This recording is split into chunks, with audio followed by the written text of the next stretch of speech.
So you take them off further into the ring while you've got space. Okay. So rush, yo. Whoever isn't coming.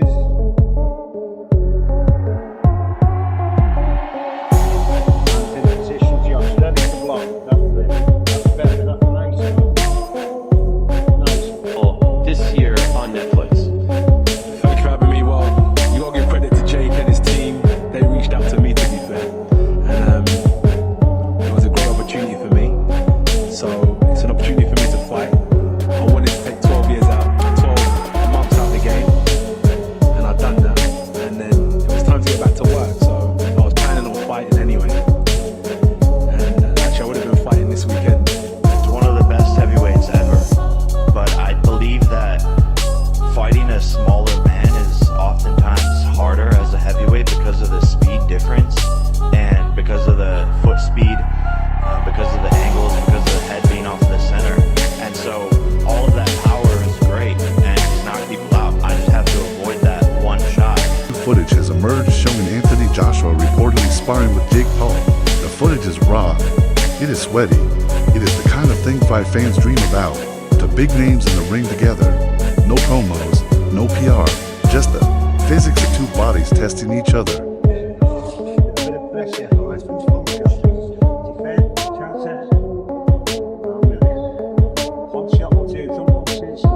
Right away, the visuals grab you. Dave steps in with that gargantuan presence he always carries. He towers, shoulders wide, chest filling the frame. He looks like a tank that has been taught to move like a dancer.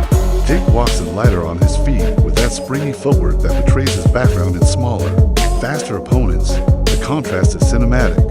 One man is carved like a fortress. The other is all tension and coil. The first exchanges are polite, sounding but electric. A pro jab from Jake. Get back to just stay there. Get used to that press with the ox trap. Get off nights. Stay on the back.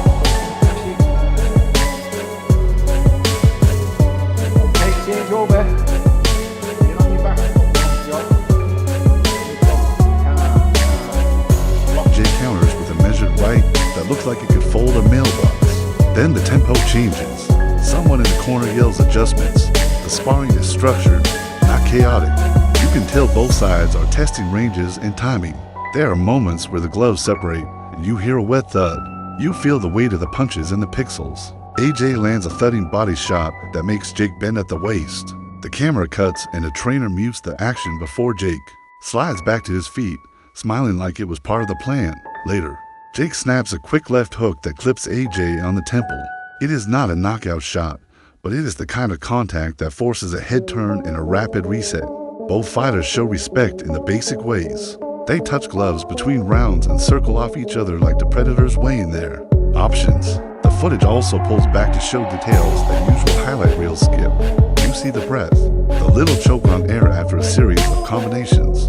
You see AJ's trainers leaning into corrections. Tuck the chin, keep the lead shoulder higher, step off the line. You see Jake's corner clapping rapid fire combinations to push pace. There is also the tactical homework angle. Coaches and fighters watch differently than the average viewer. For them, the footage is a gold mine. They mark tendencies. Who leaves the left side open after a jab? Who drops the right hand on the back step when one of them breathes shallow and tires? Any small habitual motion becomes a possible opening. That is the scary part for the fighters. What looked like a cool moment for fans could translate to an exploited weakness on fight night. As they say, size matters. Jake Paul is in serious peril versus Anthony Joshua. The unusual matchup materialized shortly after Netflix scrapped the planned Paul versus Davis bout on November 14th. The size gap between Paul and Davis, the WBA champion at 135 pounds, sparked serious safety concerns. Those worries grew so significant that the Georgia Athletic and Entertainment Commission refused to sanction the bout, forcing the event to relocate from Atlanta to Miami. With Davis no longer in the equation, Paul now finds himself staring down a far bigger test than Joshua. But just how massive is the gap? Paul, standing 6'1", is naturally a cruiserweight, the division capped at 200 pounds.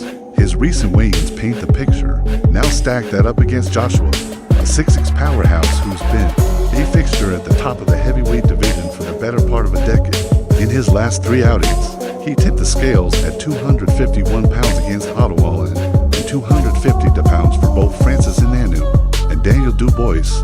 He also boasts an 82 in reach.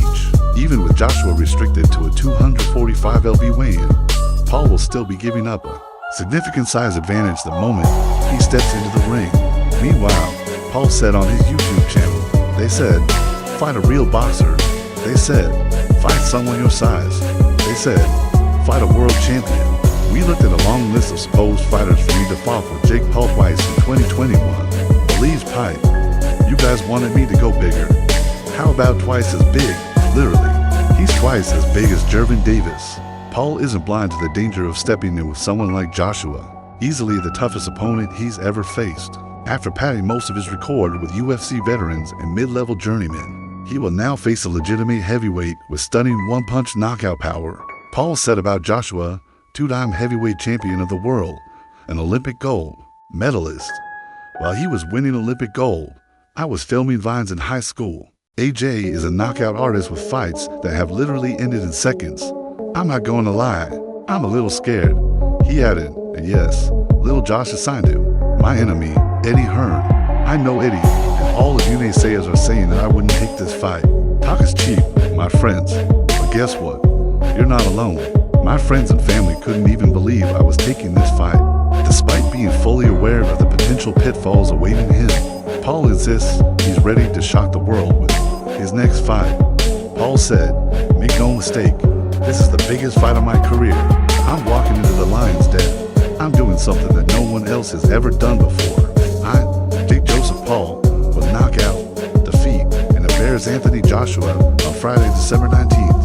Live on Netflix, Paul faces his toughest challenge in the ring yet, having mostly gone up against opponents with limited boxing experience, often older, smaller, or both.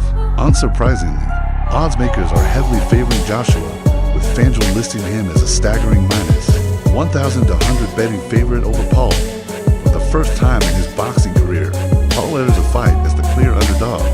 The closest he came was his 2023 clash with Tommy Fury, where he was a slight favorite, but ultimately lost by a split decision. Current odds paint a stark picture. Joshua carries an implied 93% chance of victory, meaning a bettor would need to risk $1,000 to $100 to win just $100. This isn't Joshua's first step into high-profile, spectacle-driven fights. In 2024, he delivered a second-round knockout against former UFC heavyweight champion Francis Ngannou since his September 2024 defeat by Daniel Dubois. However, Joshua has not returned to the ring. However, Daniel Cormier was visibly stunned and praised Jake for his courage, noting that there are no set parameters for this fight. The result will have a direct impact on the professional records of both fighters.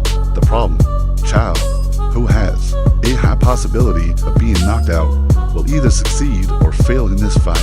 Daniel Cormier, who held both the light heavyweight and heavyweight UFC titles simultaneously, commented to Logan Paul about the Jake Paul-Anthony Joshua fight in a YouTube interview published on November 19th. When Logan told Cormier the fight was real, Cormier began by suggesting there would be some rules in place for Joshua. He agreed with Logan's point that nothing prevented Joshua from treating Paul the way he had treated Ngannou and warned people, especially MMA fighters, not to underestimate Paul as a boxer.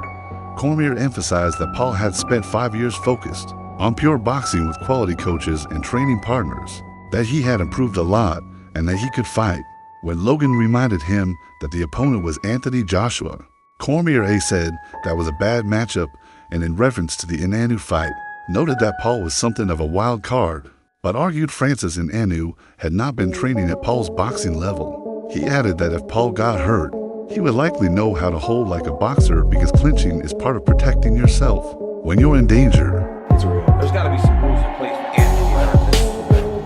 Come on. I keep telling people this, right? This is where people fucking up, especially these MMA dudes. I keep saying, stop treating Jake like he's not a boxer. It's been 5 years now. You're boxing with great coaches and great training partners. He's gotten a lot better. He can fight, man. Yeah, but what about Anthony Joshua? That's bad, bro.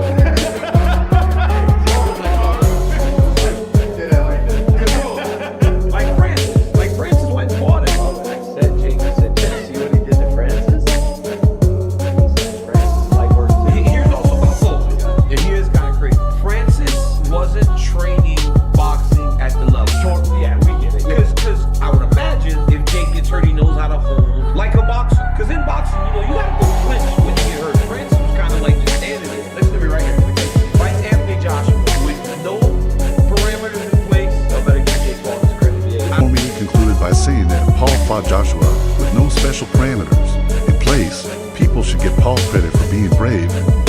said he himself would do so.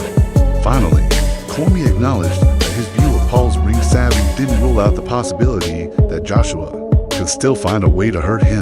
Jermaine Franklin said that Jake Paul was making a mockery of boxing by taking on what he viewed as the near impossible challenge of fighting Anthony Joshua in a heavyweight bout. Franklin went the full distance with Joshua in 2023, having narrowly lost to Dillian White via disputed majority decision the year before. When Joshua's battle with YouTuber turned fighter Jake Paul was confirmed, Franklin was not impressed. "I think it's rubbish. I understand it's for money, so it is what it is, but I don't think it's needed. I understand Jake Paul brings money into the sport, but boxing's got to stop letting him do all this," Franklin told Sky Sports. Paul, a cruiserweight still in the early phase of his professional boxing career, has faced notable opponents, claiming victory over former middleweight champion Julio Cesar Chavez Jr., but has also experienced defeat at the hands of Tommy Fury. He fought the legendary 58-year-old Mike Tyson in his lone heavyweight bout, which turned out to be a major draw. He has, however, never faced an opponent like Anthony Joshua. The 36-year-old London 2012 Olympic gold medalist has also twice held the title of Unified World Heavyweight Champion. Joshua's weight will be limited, but he will face Paul wearing appropriate competition gloves for the fight. He cannot weigh more than 245 pounds. "I never heard of a catch weight at heavyweight," Franklin said dismissively. He warned it could harm Joshua's reputation. He said it hurts him, but at this point in his career, he's probably not going to make that money from a fight. Outside of that, though, there's really no point. He said of Jake, "You're not going to get no respect as a boxer until you start acting like a boxer." Jake's coming into the sport and making a mockery of it, making a complete mockery of it. Now, what he does with his other fighters like Serrano, I appreciate it. She's a real fighter, but you're not a real fighter. It doesn't feel natural. It doesn't feel real. Former UFC welterweight champion Tyrone Woodley, who squared off with Jake Paul Weiss in 2021, believes Paul's surprising choice to face former unified heavyweight champion Anthony Joshua is fueled not by a rivalry with Joshua, but by competition with his own brother, Logan Paul.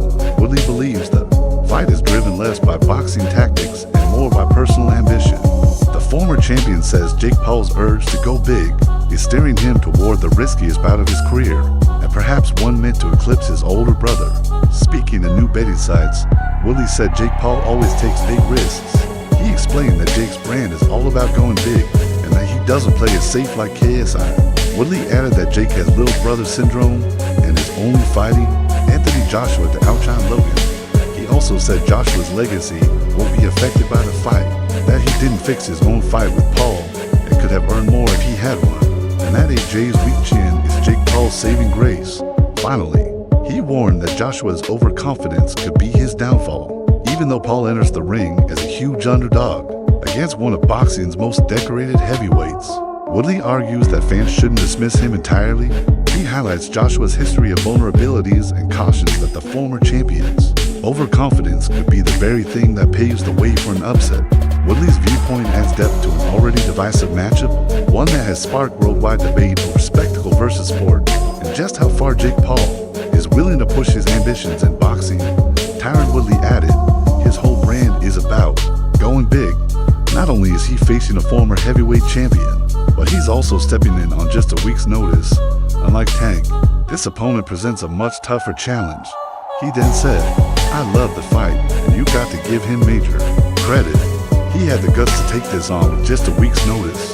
He didn't feel Tank's absence with an easy opponent. He went straight into a much tougher fight with barely any time to adjust mentally. And you have to respect him for making a move like that. It's insane. Absolutely lunatic." Tyron Woodley said that it was classic little brother syndrome. Logan had been the star at first, and Jake had been in his shadow. Not insignificant, but not the center of attention. He recalled a celebrity basketball game in LA where Logan was on the court and Jake was watching from the sidelines. Woodley added that when they began dabbling in celebrity boxing as a bucket list thing, Jake made a decisive leap.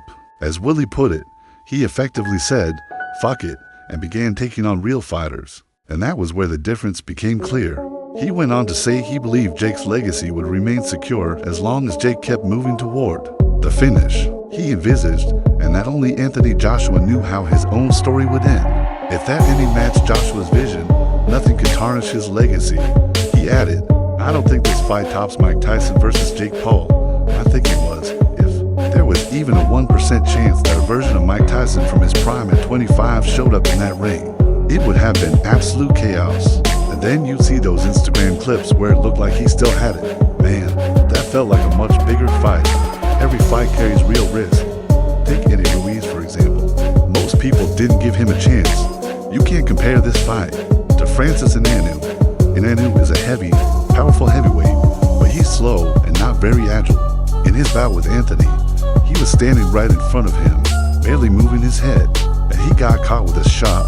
Anyone can get hit in that situation, and Ngannou simply hadn't experienced something like that before. Woodley said, I'm not saying Jake Paul has either, but Jake brings a completely different element. He has punching power, agility, and a sharp mind. But he's also a little reckless. He's taking a fight that most people think he's crazy to take. Yet, at the same time, he's smart enough to prepare the right way. I don't see this as a massacre or a mismatch. Jake isn't small, and he's been steadily growing. Just look at his physique. He keeps developing. Every time we've seen him in the ring, his size seems to keep increasing. Woodley said he didn't see it that way and explained his reasoning. Heavyweights take hard shots in the ring and in sparring, and that damage accumulates over time. He said that if you put a smaller, fearless, agile power puncher in front of them, someone who can clip you and snap your chin at any moment, you couldn't write that fighter off because they had nothing to lose. He added that the most dangerous opponent was the one with their back against the wall, fully confident, and that he wouldn't be shocked if the fight turned out very differently from most people's expectations. Woodley argued that Paul's problems weren't the obvious ones like power or knockouts, but the subtler areas, the jab, footwork, head movement, and rhythm. In other words, being outboxed, and that those were precisely where he saw Anthony Joshua having the potential to dominate. He added, my first thought, a single power shot from Anthony Joshua isn't what's going to make this fight one-sided. Look at Jake's only loss. It wasn't because his opponent had knockout power. Tommy Fury couldn't even crush a grape in a fruit fight. His punches were soft as pillows. Yet he out-jabbed Jake. His pace, his work rate was on another level, and Jake couldn't even land that right hand. The most startling revelation came from Saudi boxing chief Turki Al-Sheikh, who openly stated that he wants Anthony Joshua to knock out Jake Paul. He made the comment during an interview on The Boxing Voice, sparking widespread discussion as fans worry about Paul's safety. Earlier this year, Jake Paul had called out Joshua on his own show, BS with Jake Paul. At the time, many doubted the fight would ever materialize, but now it's officially confirmed. Turki Al-Sheikh expressed his desire for Anthony Joshua to destroy Jake Paul in their upcoming fight. He explained that a Joshua knockout would be a relief, removing the headache of dealing with Paul.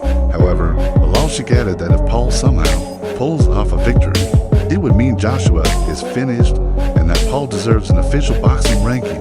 He also voiced confidence that Joshua has what it takes to knock Paul out. He mentioned wanting the fight to feel like 991, signaling that Joshua should be the undeniable favorite. While uncertain if Edgar Berlanga could knock out Jake Paul, he's confident Joshua has the power to do it. Many boxing analysts believe Anthony Joshua could secure a swift victory, potentially stopping Jake Paul in the first round thanks to his size and power. However, up-and-coming heavyweight Lawrence Okolie thinks the fight might go the distance. He told reporters that Anthony Joshua might not go for an early knockout in the first 30 seconds. However, if Jake Paul begins landing punches, the dynamic could shift, making the fight far more intriguing.